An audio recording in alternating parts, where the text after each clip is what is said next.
You're listening because you want to get smart fast on the important stuff. Yeah, without drowning in, endless papers. Exactly. And that's what we do here on the deep dive. We pull out the key knowledge nuggets for you. Your shortcut to those aha moments. So today we're digging into something really central to learning, especially in classrooms. It's this interplay between teacher autonomy support and providing structure. Right. Giving students some freedom versus giving them clear guidelines. How do those work together? Precisely. And we've got some solid ground to cover this. We're using a big study, a systematic review, and meta-analysis. Yeah, published just this year, February 2025, in Educational Psychology Review.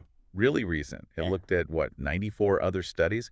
So a lot of data. A ton of data. So our mission today, understand how these two things, supporting student independence and providing clear guidance, actually function. How they connect, what the impact is. For students, sure, but also for teachers. Exactly. Okay, so let's unpack the first piece. Autonomy support. What does that actually mean in a classroom setting? Well, fundamentally, it's about teachers helping students feel like they're in the driver's seat of their own learning. Like they have some self-direction. A sense of ownership. Yeah, ownership. And feeling that what they're doing connects with their interests, their values, that it matters to them. Okay, so important point here. Sure. This isn't about teachers just like stepping back completely, right? Not chaos. No, not at all. It's much more nuanced. The review actually talks about two main ways teachers do this.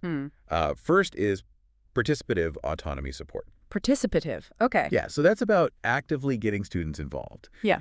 Giving them genuine choices maybe about the topic or how they demonstrate learning. Asking for their input, adapting the pace. Exactly. Asking for ideas, checking the pace, making them feel like participants. That makes a lot of sense. If you feel like you have a say, you're probably more bought in. Totally.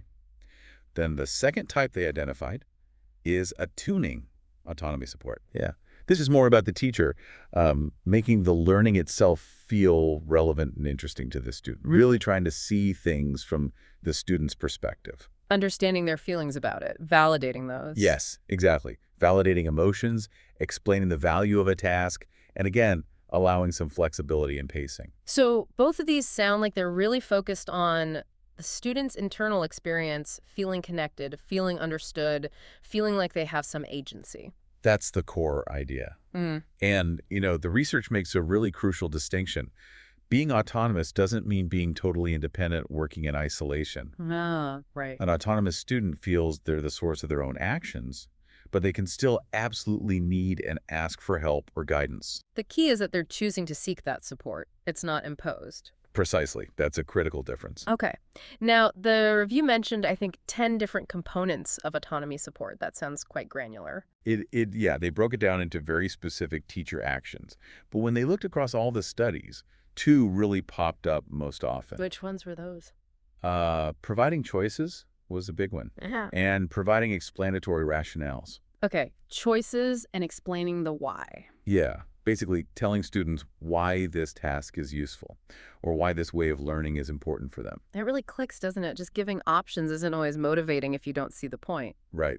But even with something common like offering choices, the review found that definitions weren't always consistent across studies. Well, some researchers really stressed that the choices needed to align with student interests to be truly autonomy supportive. Others just said meaningful choice without defining meaningful. And some just said offering choice. Vague. Exactly. Just choice. So that lack of precision, it's a recurring theme, actually. We'll see it again with structure. Okay, interesting. So that gives us a pretty good handle on autonomy support. Let's switch gears then. The other side of this coin, providing structure. Right. Provision of structure. What's the goal there? What does that feel like for a student? So structure is all about supporting the student's need for competence, making them feel capable, effective, like they can actually do the work successfully. Setting them up to succeed, basically. Exactly. Teachers do this by, say, designing tasks that are challenging but achievable, offering the right help at the right time. And giving useful feedback. Yes, giving feedback that's clear, actionable. That helps the students see how to improve. So it's definitely not just throwing them into the deep end and saying swim. Definitely not. And like with autonomy support, the review splits structure into two main aspects, guiding and clarifying. Guiding and clarifying. Copy. Guiding is The teacher offering assistance when a student's stuck, Hmm. maybe demonstrating steps, being available for questions, helping them learn from errors. Hands-on help when needed. Yeah, and clarifying is more about making the rules of the game clear, communicating expectations up front. Like, what are we learning? What do I need to do? How will I know if I'm on track? Exactly that. Giving an overview, clear goals, ways to monitor progress. It provides a roadmap. A roadmap. Good analogy. Now, you mentioned earlier the difference between structure and control. That seems really important here. Hugely important. Structure supports competence and motivation. Control undermines it. How does control look different? Control is when the teacher ignores the student's perspective and pressures them, tries to force them to think, feel, or behave in a specific way. It often comes with threats or deadlines used as pressure tactics. Okay, so that leads to stress, maybe feeling like you have to do it, not that you want to. Precisely. That's called controlled motivation, Mm. and it often links to fear of failure anxiety. Structure should feel enabling. Control feels coercive. Got it. So structure is supportive scaffolding, control is restrictive. What were the most common ways teachers provided structure, according to the review? The big ones were offering guidance, clarifying expectations, giving informational feedback, Informational feedback, meaning feedback that helps you understand where you are relative to the goal and how to close the gap. Not just praise or criticism, but actual information. mm. And also offering encouragement. Okay, and I bet you're going to say the definitions for these weren't perfectly consistent either. You guessed it. Take informational feedback. Yeah. It was described in all sorts of ways across different studies. Right. Positive, relevant, focused on growth, specific, task-focused, lots of different flavors. But often, studies just use the term informational without unpacking what they really meant by it. So again, that fuzziness around the terms makes comparing studies tricky. Definitely. And it makes it harder for teachers to know exactly what best practice looks like based on the research. Okay, so we have these two key concepts: autonomy support, structure, both important, both a bit fuzzy in the research definitions sometimes. Now, the big question, how do they relate? Right. What's the connection? The review mentioned some debate, right? Are they opposites? Same thing. Or independent, but maybe work together? Yeah, that's been a discussion point for a while. Some theories almost pit them against each other. More freedom means less structure. Like a seesaw? Kind of. Others suggested they might be essentially facets of the same underlying good teaching quality. And others saw them as distinct but potentially complementary. Exactly. Separate constructs, but ones that could and maybe should coexist. So what did this huge meta-analysis actually find when it crunched all the numbers from those 94 studies? The overall finding was pretty clear. A statistically significant positive correlation between autonomy support and structure. Positive, so they tend to go together. Yes, and it wasn't a small connection either. It was a large effect size. The correlation coefficient R was around 0.53. Wow, 0.53 is substantial. So generally speaking, teachers who are good at one tend to be good at the other. That's what the overall data suggests, yes. Teachers who effectively support autonomy often also provide effective structure. They seem to reinforce each other in practice. That's a really key takeaway. They're not necessarily fighting each other. But I remember you mentioning some studies did find a negative link. How does that fit in? That's a really important nuance.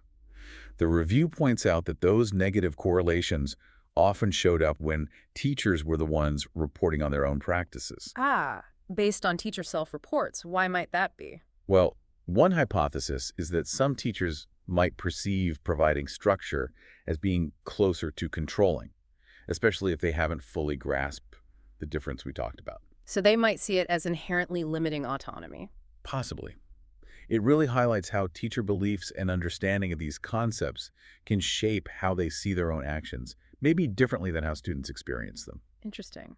And what about that idea that maybe they're just two labels for the same thing? Did the analysis support that? There was some evidence pointing in that direction, yeah. Some studies found that the survey items designed to measure autonomy support and structure loaded onto a single statistical factor. Meaning students, when answering the questions, didn't strongly distinguish between the two. It suggests that yes, in those cases, students might just be perceiving an overall supportive teaching style that meets both their need for autonomy and their need for competence, without neatly separating them in their minds. Fascinating. So the labels we use might not always capture the lived experience perfectly. Did the review find anything else that influenced this relationship? Other factors? It did. One significant factor was who provided the data. Who reported on the teaching? Exactly. The positive correlation between autonomy, support, and structure was strongest in studies using student reports. Stronger than teacher reports or researcher observations. Yes, noticeably stronger. Why might that be? Well, maybe students get a more holistic view of the classroom climate over time. Or perhaps teachers think about these strategies more separately when planning, while students just experience the combined effect. It's hard to say for sure. That's a really insightful point. The student perspective seems key. What else mattered? School level did. The relationship was weaker in elementary school compared to middle school, high school, or higher education. Weaker for younger kids. Any thoughts on why? The researchers suggest it might relate to developmental differences. Younger children might need or perceive structure and autonomy differently. Plus, the goals of elementary education are often different from later schooling. So what counts as effective support might just look different at different ages. Makes sense. Yeah, it likely evolves. What about things like the school subject or maybe cultural background? Did they find effects there? Interestingly, no, not significantly in this meta-analysis. Neither subject area nor the cultural dimension of individualism seem to moderate the relationship between autonomy, support, and instruction. So the positive link holds across subjects and cultures, broadly speaking? Based on this analysis, yes. However, a big caveat on the subject finding.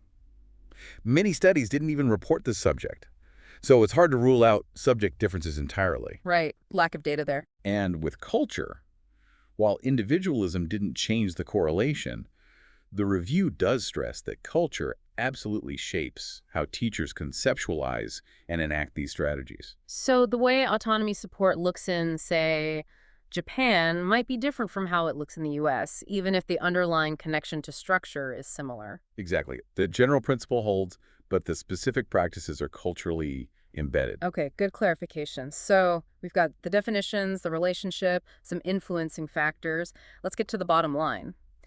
How do these teaching approaches actually impact students? Right, the outcomes. This is where it gets really compelling. What did they find? Both autonomy support and provision of structure were significantly linked to really positive student outcomes. Such as? Increased autonomous motivation, that's the good kind, Yeah. driven by interest and value.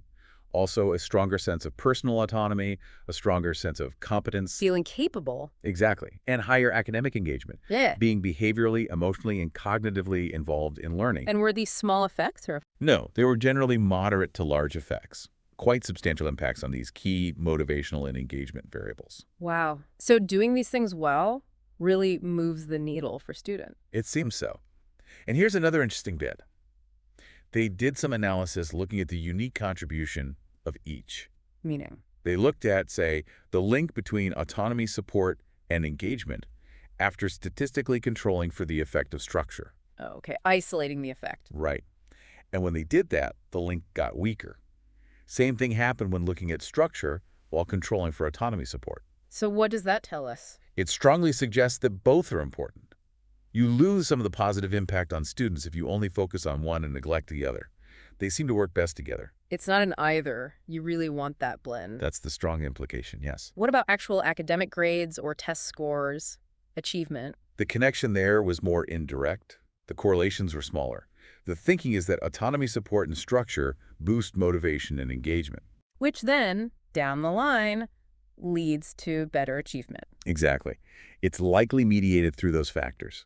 If you're more interested, feel more competent, and are more engaged, you're more likely to put in the effort that leads to learning and better performance over time. Makes sense. It's not a magic bullet for test scores, but it creates the conditions for success. Well put.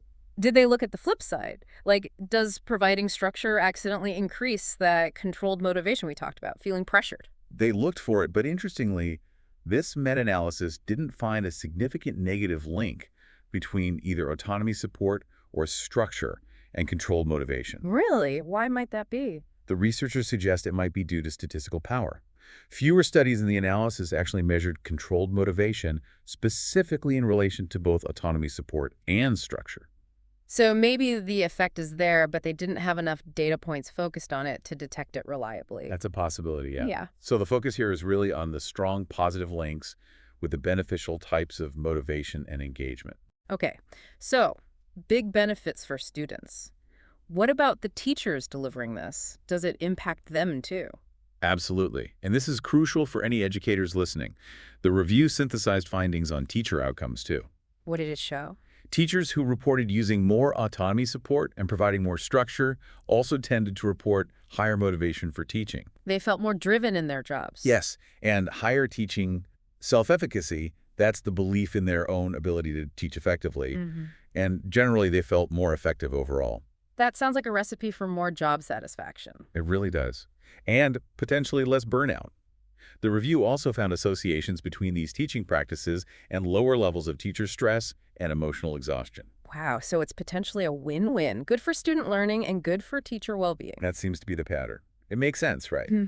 A classroom where students are more engaged and motivated is likely a more rewarding, less stressful environment for the teacher, too. Definitely. A positive cycle. Is the evidence as strong for these teacher outcomes? It's important to note, this part was based on a systematic review, but not a full meta-analysis for each specific teacher outcome. Meaning fewer studies focus specifically on each teacher factor. Exactly. There wasn't enough comparable quantitative data across studies for every single teacher outcome to run the same kind of meta-analysis as they did for student outcomes.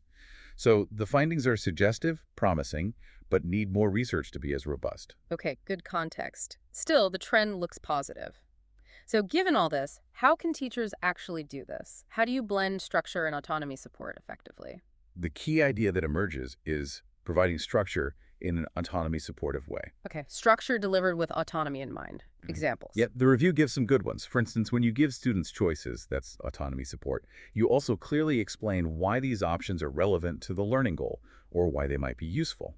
That's adding structure and rationale. So it's not just pick one, it's here are 3 ways to approach this, and here's why each one works or what skill it develops. Exactly. Or when setting clear expectations and rules, structure, you explain the reasons behind them and maybe even involve students in discussing them. Autonomy support. Providing rationale again. Yes. It's about making the structure feel meaningful and purposeful to the student, not just arbitrary.